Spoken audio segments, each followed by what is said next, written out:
Баршаңызға қайырлы күн. Бүгін сіздерге пеште піскен балықтың рецептісін ұсынамын.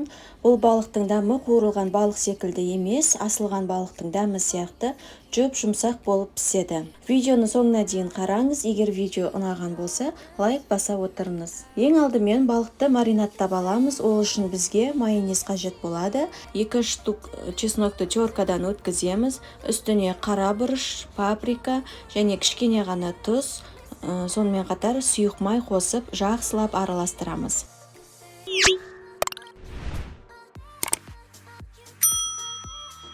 Алдын ала жуып тазаланған балығымызды осылай видеода көрсетілгендей кішкене ғана тілімдермен кесіп шығамыз. Тұз, бұрышымыз осы балыққа сіңуі қажет.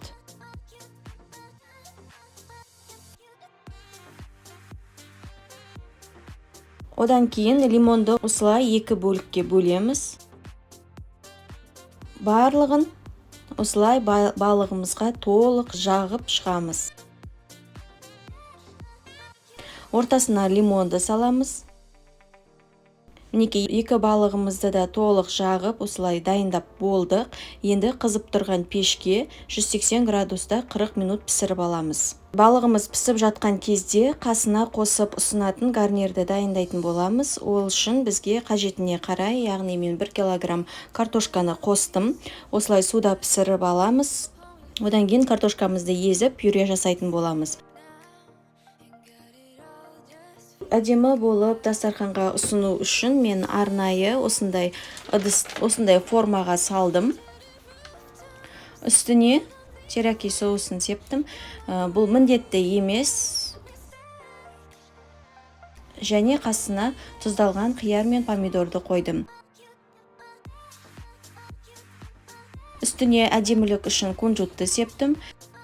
Мінекей біздің балығымыз дайын болды. Енді осыны тәрелкемізге орналастырамыз.